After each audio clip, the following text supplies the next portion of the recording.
भरत चक्रवर्ती अपने हाथ से उनके गले में यज्ञोपवीत के संस्कार करके ब्राह्मण वर्ण की स्थापना करते हैं। और अभी तक 3 वर्ण चल रहे थे, उस दिन से चौथा वर्ण ब्राह्मण वर्ण के नाम से प्रारंभ हुआ था। अष्टमूल गुण का ध्यान रखिए सभी लोग। नियम क्या है इसके सुन लीजिए। अष्टमूल गुण के नियम का अर्थ होता है 5 उदंबर फल। 5 उदंबर फल का अर्थ है बट फल, बड़ जो होता है उसकी गूलर नहीं खाएंगे, उसमें असंख्य जीव होते हैं।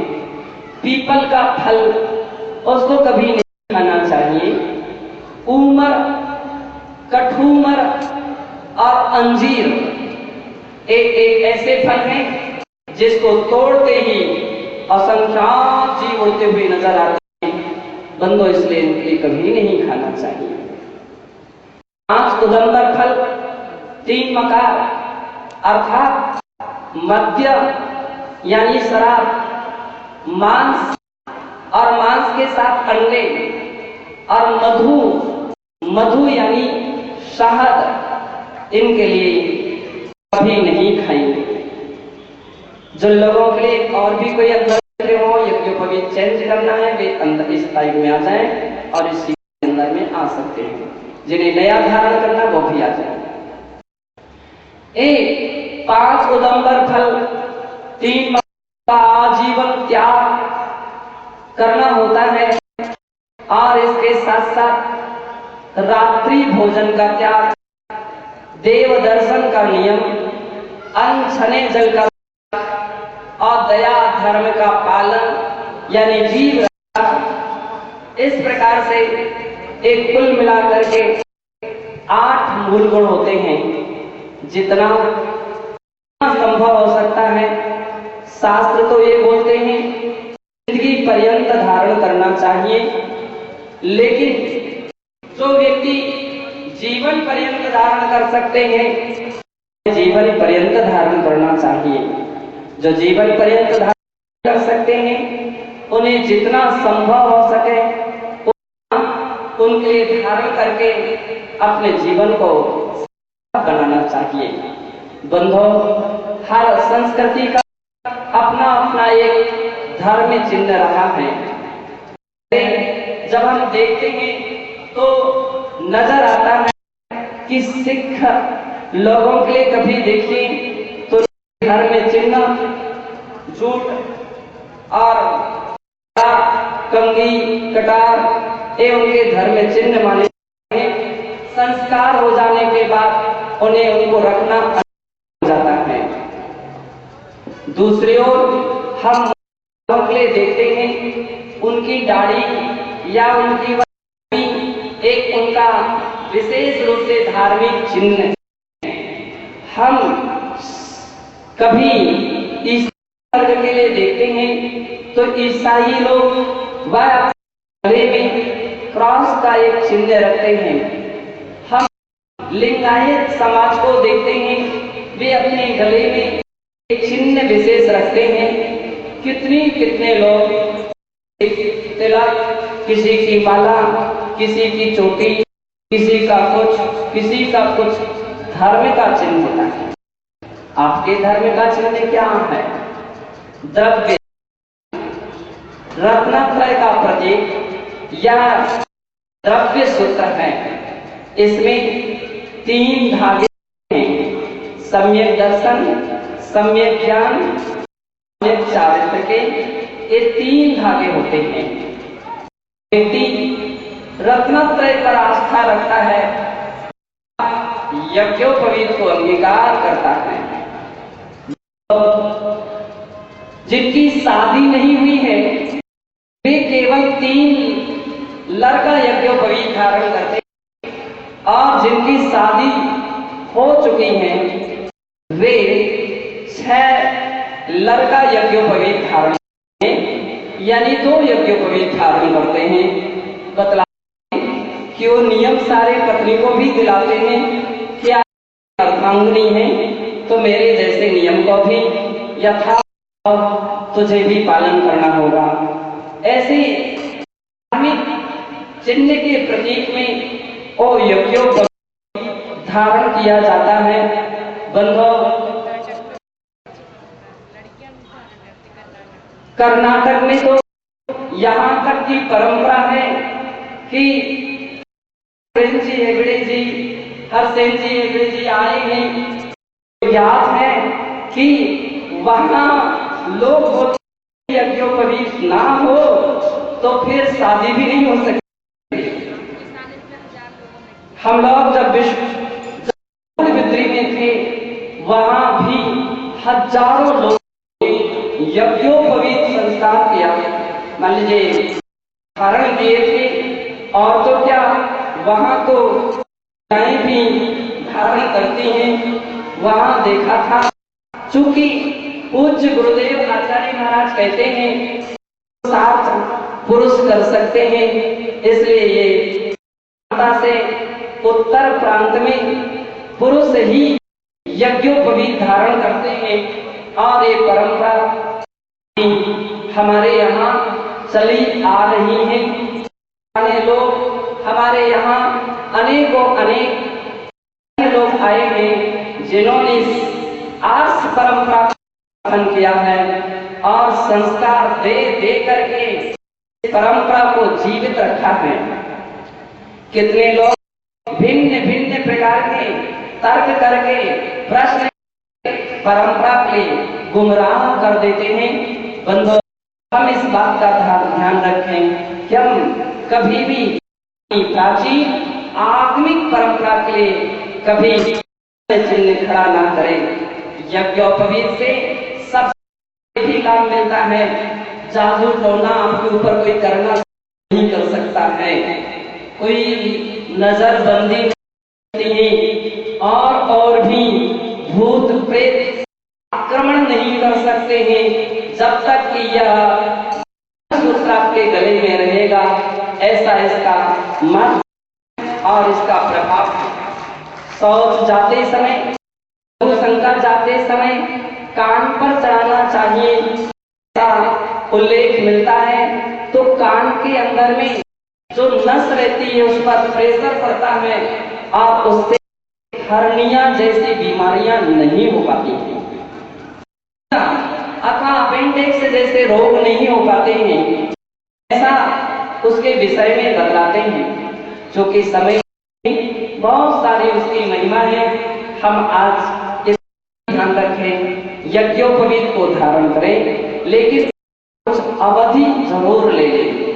आजीवन धारण कर सकते अच्छा है, आजीवन नहीं कर सकते हैं तो अवधि ले लें। ऐसा ना हो यहाँ पहने तो बाहर निकाल दिया। जो भी अवधि, जो भी समय आप बांध सकते उस समय को जरूर लीजिए और साहस करके दिखाइए कि जैसे सिख, ईसाई, मुस्लिम अपने चिन्ह को नहीं छोड़ते हैं, हम भी अपनी उस की पद्धति को बराबर बराबर अंगीकार करेंगे और भाव चिन्ह अर्थात के लिए आस्था रखते हुए उसको पानी और प्रयास करेंगे। आप तैयार हो जाए। सभी ने सुन लिए 8 मूलगुण के विषय में। 8 मूलगुण के लिए पहले नियम लेने के लिए तैयार हो जाइए।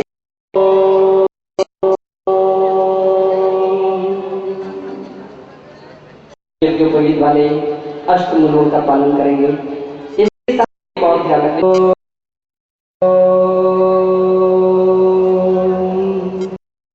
नियम तो महिलाएं भी ले सकती हैं, एक दूसरे का चेहरा देख रही नहीं है, आप सबको लेना है। आप पालन करेंगे तो आपका परिवार व्यवस्थित रहेगा। फिर से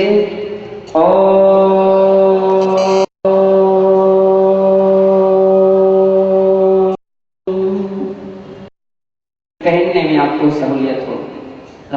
हाथ ऊपर करके दिखाइए कि सबके हाथ में यज्ञोपवीत पहुंच चुका है, सबके पास यज्ञोपवीत है। जिनके पास नहीं पहुंचा हो वो बतला दे, नहीं पहुंचा हो तो उनको नीचे। और ऐसा कर लीजिए ताकि अपने को गले में धारण करने में कोई देरी ना लगे। आंखें बंद कर लीजिए। एक बार मंत्र उच्चारण करेंगे, उसको रिवीजन आपको करना। टोपी वाले टोपी उतार देंगे तो वो टोपी गिर जाएगी। तो उच्चारण करने के लिए तैयार हो जाइए। ओम नमः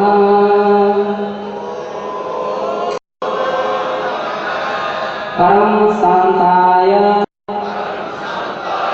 पवित्रीकृतार्थं रत्नत्रय स्वरूपं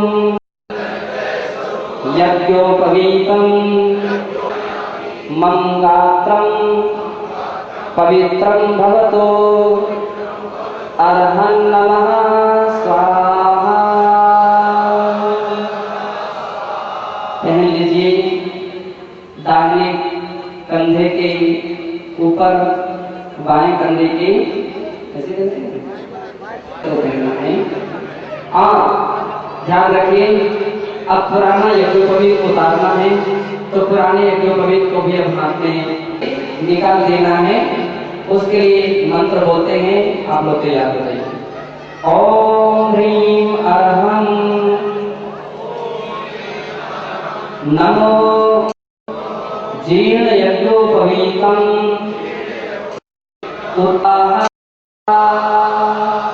पुराने यज्ञोपवीत को नीचे से निकाल दीजिए। ध्यान रखिए इस विधि के लिए यद्यपि हर बार लोगों को मंत्र याद नहीं है, तो फिर वे णमो का मंत्र किसी की लकड़ी में सब यात्रा में जाते हैं तो यज्ञोपवीत को चेंज करना चाहिए, वहीं नहीं फेंक करके आना चाहिए। नहाने के बाद पहले दूसरा यज्ञोपवीत धारण करो, फिर पुराना निकालिए। एक परंपरा है कि एक क्षण भी बिना यज्ञोपवीत के व्यक्ति नहीं रहता है। जितने समय तक का नियम है उसका ध्यान रखिए। सबसे पहले सभी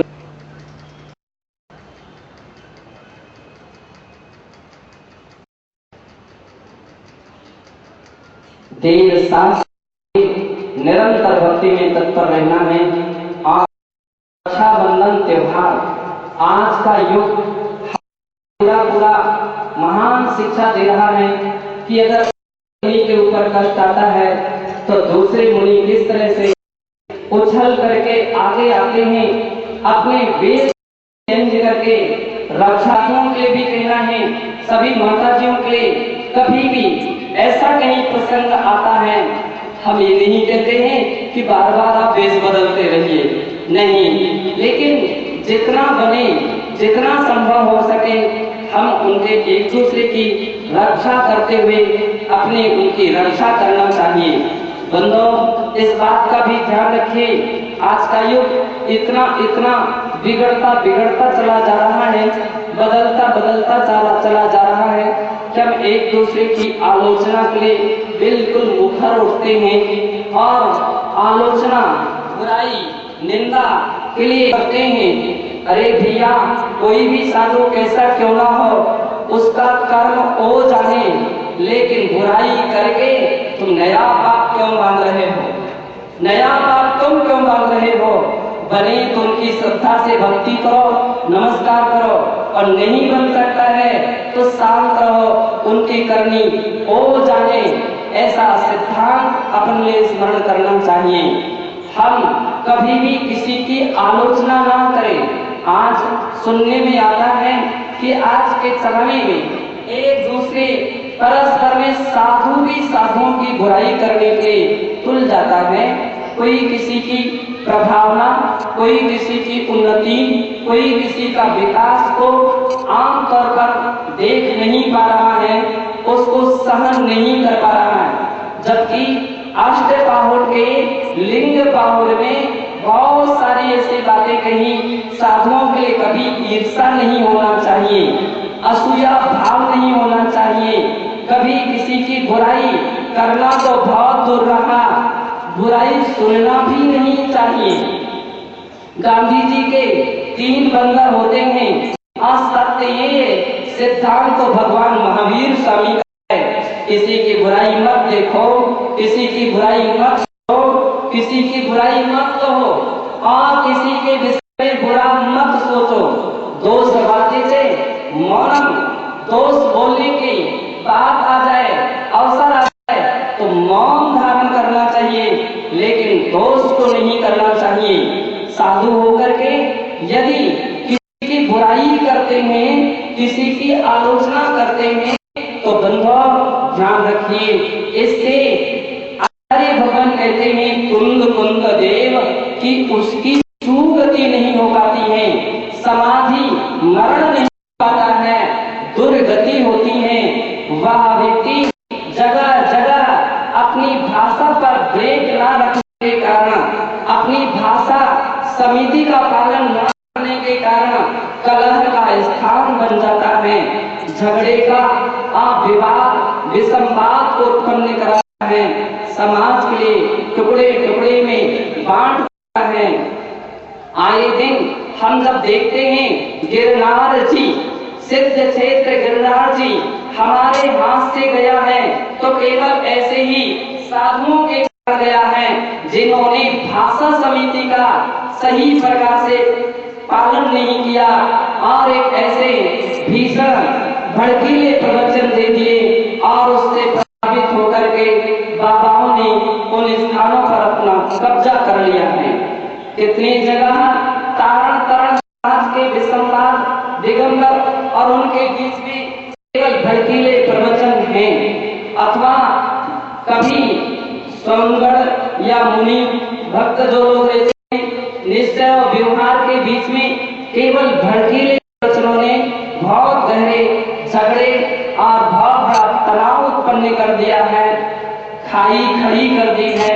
बंधुओं, चूंकि भगवान कहते हैं कि सुई धागा बनना चाहिए, टूटे हुए को तोड़ना चाहिए, एकता का संखनाद करना चाहिए, संगठन का सिंहनाद करना चाहिए।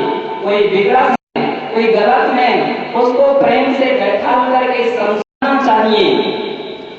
चार लोगों के बीच में उद्गुहन अंग का पालन करना चाहिए, स्थितिकरण अंग का पालन करना चाहिए, तब कहीं तुम्हारा सम्यक का आचरण चारित्र यानी सम्यक दर्शन रूपी आचरण माना जाएगा।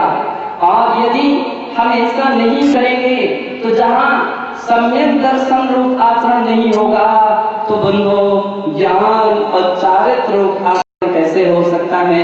एक बात अलग है कि किसी आवेग में या जन शक्ति के आधार से अर्थ बल को ध्यान में रखते हुए व्यक्ति चाहे जहाँ अपनी डमरू बजा ले, बच सकते हैं, लेकिन ज्यादा समय तक नहीं।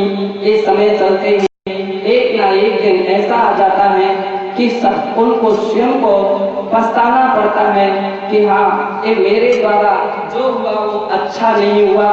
कितने जगह के विसंवाद खड़े हो गए, सिद्ध क्षेत्र जैसे हमारे हाथ से छूटते छूटते चले गए। बंधुओं, इसलिए कभी कभी तो ऐसा भी सोचता हूँ कि मैं हमारे जो गुरुजन हैं उन गुरुजनों को भी चाहिए कि शिष्यों के ऊपर इतनी जरूर लगाम रखें, इतना जरूर ब्रेक रखें ताकि उनके द्वारा समाज में कहीं गंदगी ना फैलाई जाए। यदि कोई बुरा व्यक्ति है तो बुरा व्यक्ति समझाने पर समझ सकता है, रास्ते पर आ सकता है, लेकिन यदि हमने उसकी निंदा करना प्रारंभ कर दिया, बुराई करना प्रारंभ कर दिया, तो इसका मतलब है बुराइयों के रास्ते को आपने और खोल दिया है। दूसरों के लिए नए उदाहरण तैयार करके दे दिए हैं और इससे ना तो वह समझ पाएगा और ना दूसरे समझ पाएंगे। इसलिए हम आगम की आज्ञा का पालन करें, जिनेंद्र भगवान की आज्ञा का पालन करें, किसी भी हालत में हम किसी की बुराई ना करें। बंधुओं, लंका का विनाश केवल दूसरों से नहीं, घर के लोगों से हुआ था। आज खतरा दूसरे लोगों से नहीं है जितना कि अपने ही लोगों से अपने लिए खतरा है। हम चाहे जैसे शब्द एक प्रवचन में बोल जाते हैं, टीवी में वे प्रसारण में आ जाते हैं और आने वाले कल उंगली खड़ी करता है, प्रश्न खड़ा करता है कि आपके यहाँ भी ऐसा होता है क्या? आपके ही तो साधु बोलते हैं, आपके ही तो महाराज बोलते हैं। बंधुओं, हम जितनी संतों की गरिमा गाते हैं धर्म की महिमा गाते हैं, हमें शर्मिंदित होना पड़ता है।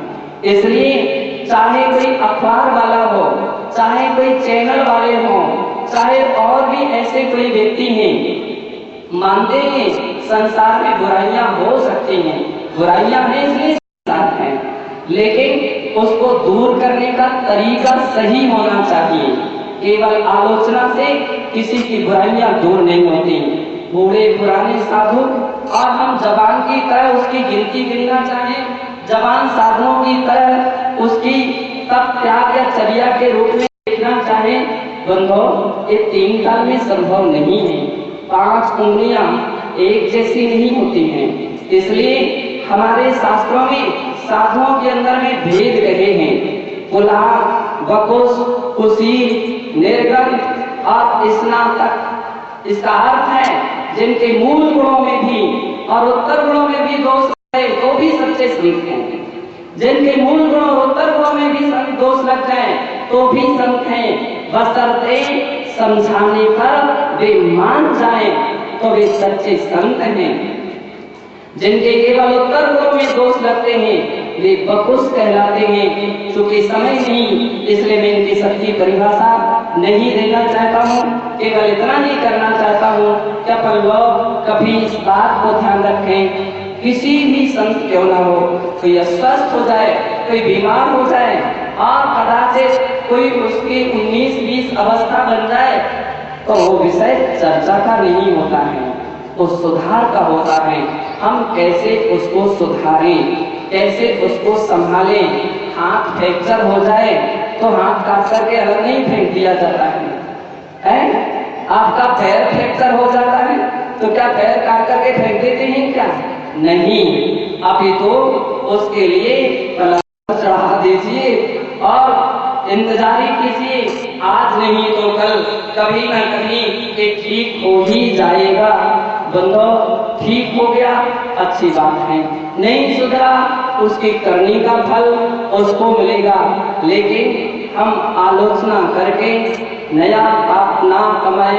रक्षाबंधन त्योहार के दिन इस प्रकार से धर्म की रक्षा करने का जरूर संकल्प ले लीजिए कि हम इतना जरूर करेंगे कि हम किसी की सेवा नहीं कर सकते, किसी की आहार नहीं दे सकते, वंदना नहीं कर सकते, तो कम से कम उसका तिरस्कार ना करेंगे और ना कराएंगे और करने वालों के विषय में ना हम अनुमोदना करेंगे। कार्य अनुमोदना का हम इस प्रकार से उसका त्याग करेंगे और बने उसकी सुधार करने के लिए हम 4 कदम बढ़ाएंगे। कितनी बात ऐसी होती हैं जो केवल ईर्ष्या के कारण गोल मोल कहीं भी कहीं फैला दी जाती है। बंधु, फैलाना आसान होता है लेकिन उसको समाप्त करना कठिन होता है। फैलाने के पहले हम सावधान हो जाएं, क्योंकि अपने द्वारा यदि हम गलत किसी का आशीर्वाद करते हैं कितने विशाल कर्म का बंध होता है। क्या हम धर्म सिद्धांत को भूल गए? क्या हमें पता नहीं है कि केवल द्रौपदी की, सीता जी की पूर्व पर्याय की भूमिका क्या थी? केवल इसी प्रकार के अवरवाद से उन्हें बहुत सारी परेशानी उठानी पड़ी। तो बंधो, अपन आज के दिन इस बात का पूरा ध्यान रखें और आज हम श्रेयांसनाथ भगवान के चरणों में बड़ी श्रद्धा और भक्ति के साथ उन्हें नमस्कार करते हैं कि हे प्रभु, हे भगवान, एक दिन हमारा भी ऐसा आ जाए कि हम विष्णु कुमार ना बन सके, कोई बात नहीं, हम अकंपनाचार्य ना बन सके, कोई बात नहीं, कम से कम उनके अनुयायी तो बन जाएं, उनके बात के अनुसार उनके दिखाए हुए रास्ते पर चलने की श्रद्धा तो हमारे अंदर में आ जाए, विश्वास आ जाए, ताकि हम सम्यक पर चल के अपनी आत्मा का कल्याण कर सकें। और हे भगवान, हमारे लिए भी ऐसी शक्ति दीजिए, हम भी कदम कदम बढ़ते बढ़ते एक दिन निर्वाण की यात्रा को प्राप्त करें। इसी पुनीत भाव भावना से जय बोलिए श्री रामनाथ भगवान की। बोले पानपुर राष्ट्र करेंगे एक ऐसी धारणा आना चाहिए, धर्म की रक्षा कौन करेगा, धर्म की रक्षा कौन करेगा, हम करेंगे, हम करेंगे। तो मुझे विश्वास है कि हमारा पड़ोसी भी करेगा, और हम ही नहीं करेंगे तो पड़ोसी पर विश्वास नहीं हो सकता है। निरंतर धर्म की रक्षा के प्रति एक धर्म का रक्षा सूत्र भी बांध लीजिए।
श्रावण शुक्ला पूर्णमायां मौर्यांसनाजिनेन्द्राय अनार्घ पद प्राप्ते अर्घ्यं निर्वापयामि।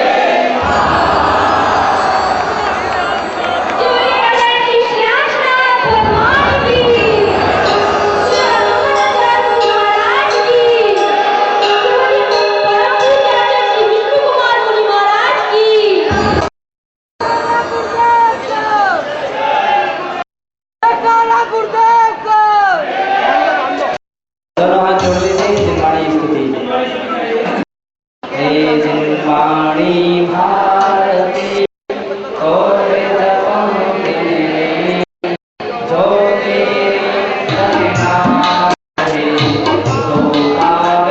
जो सुख मस्तक नमो सदा लेते हूँ।